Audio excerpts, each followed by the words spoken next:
lang, walang kasalanan si Gio dito eh. Wala siyang kasalanan kasi nahimik siya eh. Umasa ako talaga sa totoo lang. Umasa ako.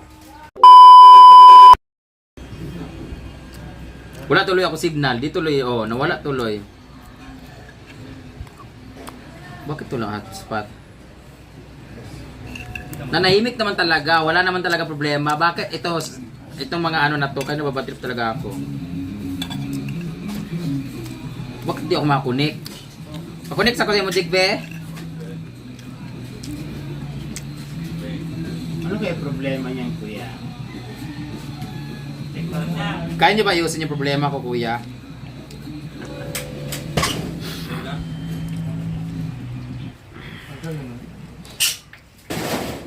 Hindi ko talaga, hindi ko to ni mabuksan.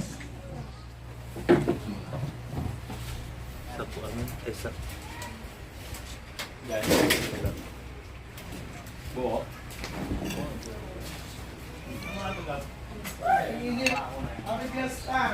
ano? Ito ha, basahin ko ha.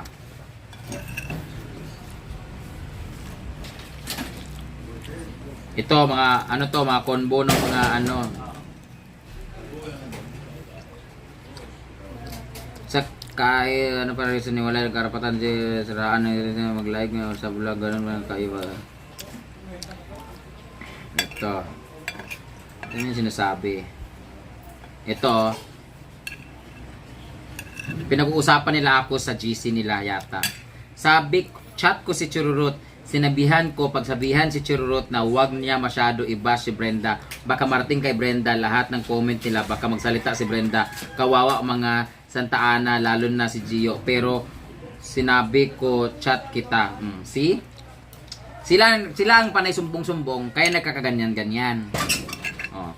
Sagot ni Chururut, sinabihan daw niya si Churba, ayaw daw makinig, bahala daw, wala na daw siya sabi kay Chururut, hindi daw takot mga Santa Ana, lalo na si Gio. Kaya pahintuin nila daw si Gio. Ang gulo daw ng Sokmed, tapos kasalanan daw ni Brenda. Putak ng puntak daw, sinisiraan daw ni Brenda si Gio.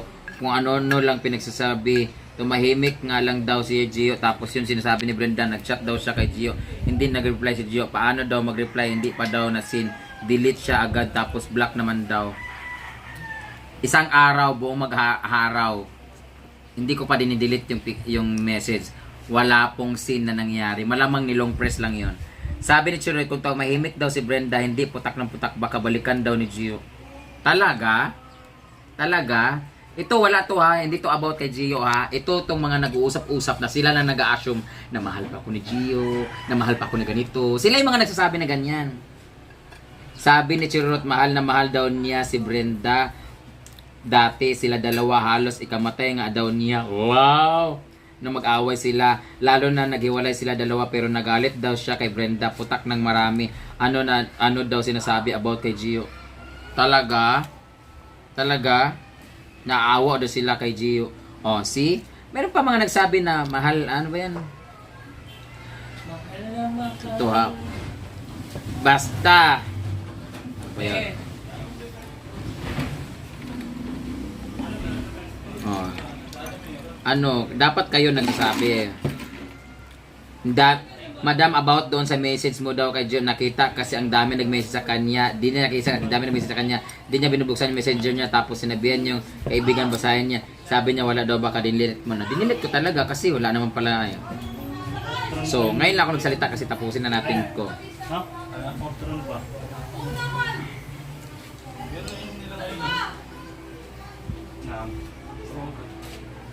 Diba sabi niya kanina pwede pa sanang isalba yung relasyon nyo, kaya lang hindi yata tinapos yung video ni Kano. Explain mo naman na friends lang kayo, at yung din sinasabi ko lagi na hindi mo BF si Kano. Nag-usap na sila about sa panonood o pumayag, tapos lumabas yung video ni Kano, marami nagsumbong. Ayan sasabi ko, actually yung kaibigan ko nakipag-usap kay Gio, nag-usap na sila about panonood, pumayag siya, manonood daw siya dapat ng laro ko. Tapos lumabas yung video ninyo ni Kano, maraming nagsumbong, naglabasan ng kung ano-ano. Nasad talaga kami dalawa, pero nagtry pa rin kami. Oh, di ba? Kasi taga-Australia siya, super bait niya. Hindi naman siya nakikasasaw, pero hindi naman sila niga. Oh. May nagsabi kasi na taga-Australia na mag-sponsor at manood siya ng laro namin. Sabi pa, oh.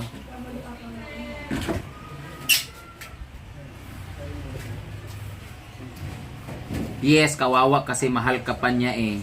So wala na talaga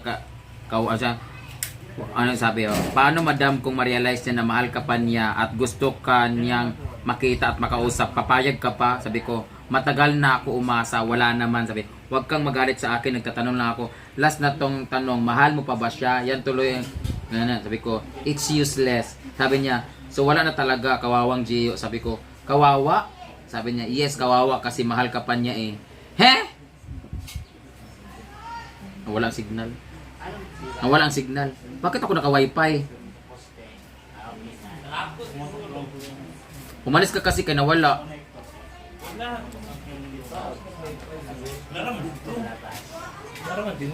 Meron na, okay na yung wifi nila. Oo. Basta ito ha, last na salita ko na to, never na ako magsalita about sa kanya. Ngayon lang, binasa ko lang sa inyo na kaya ako umasa. Paano madam kung ma-realize niya, mahal ka pa niya, gusto ka niya makita, makausap, papayag ka pa ba? Ako hindi ako naniwala kasi nanggaling lang to sa mga salita ng mga chururot. Oh, see?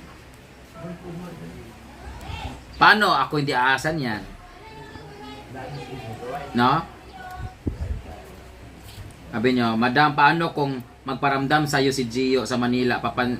Papansinin mo pa ba? Sabi ko, paano kung nananaginip ka lang? Sabi ko, madam, paano kung totoo? Sabi ko, di magpa-party kayo. Sabi niya, ha? Bakit ako magpa-party? Baka manood siya ng volleyball mo, di ba? Dapat anniversary ninyo nun. Sabi ko, gumagawa kayo ng kwento. Hindi ako gumagawa ng kwento, may balak talaga. Ang tanong, baka may magalit na daw. Gumagawa, sino magagalit? Di ba? Oh. Just me. Oh, ano lang sabi niya? Noon kasi may pasok shot, ganyan. Oh.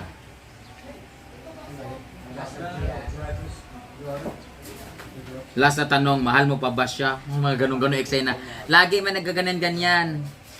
Umasa ako talaga, sa totoo lang, umasa ako. Kaya nanahimik ako si umasa ako.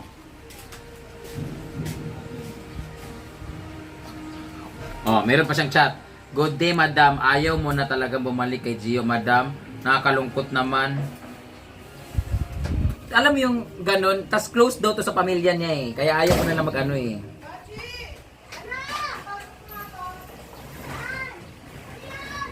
Paano mo nakuha yung ano na yan?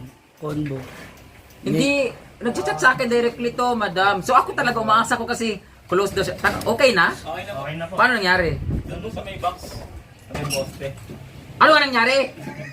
Pinalitan ng connector. So naayos na. Okay na. Yung relasyon namin, sira pa.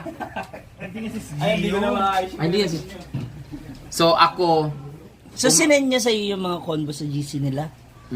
Sinend niya sa convo? Merong isa, yung isa kanina binasa ko, convo yun ng mga grupo nila or... Tomboy. Convo. So, siya yung naglabas ng convo na yan sa Hindi. iyo? May isa. Oo nga. Ano ba? Hindi nga. Hindi Yan siya. yung GC na yan, kaya mo nabasa yung mga message na yan.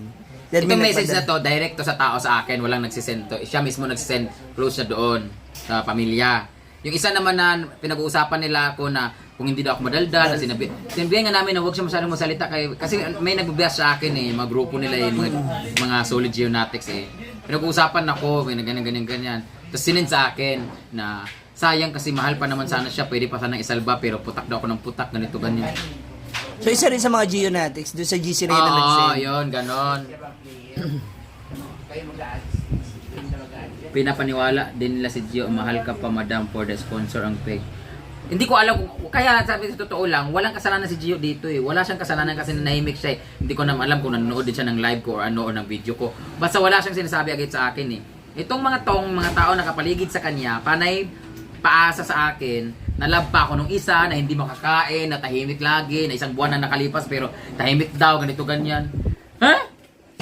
Ako naman, love po talaga ako nung tao, ganito ganyan. Tapos lagi ko sinasabi dito sa tao na pakisabi sa kanya na kung talagang gusto niya ako, pwede naman siya gumawa ng paraan na mag-chat sa ganito ganyan. Kasi hanggat di pa umaabot ang anniversary namin, hindi pa rin ako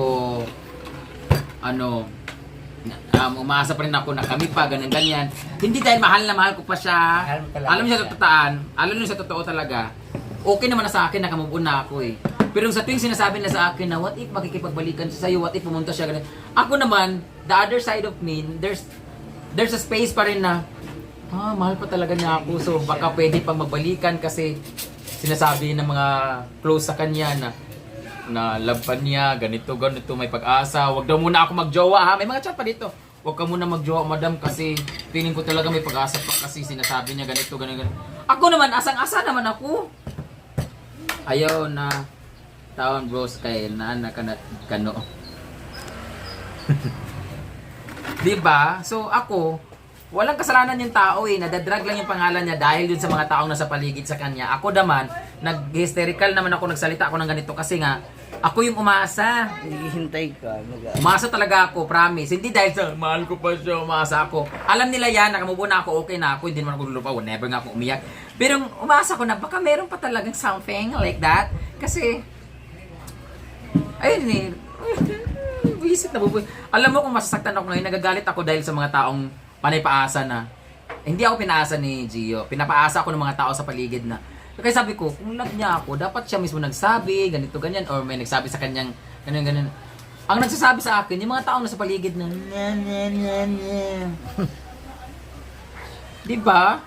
Tapos ngayon, nagiwalay na, ngayon na may lalaki na akong iba, si Kano, saka nagdilabasan na, ganito, ganyan, may pag-asa pa sana, ganyan. Kaya ikaw, Venus Alcorcon, sabihin mo yan doon. Kasi ikaw na dito ka Sino nanood ba ka. yung tao na yan? Kung makita ko, huwag dumaan ng Pasay yan. Bakit? Traffic doon lang. Di ba? Bakit umasa ka babae ang hanap ni Gio? Yun na nga. Kaya na nahimik na ako nakamove on na ako ang saya-saya ko na nga Tapos papaasa pa na, what if manonood pa? Excited naman ako, baka pa-surprise ako kasi manonood siya sa akin ng live. Visit. Wala mo. So yun lang.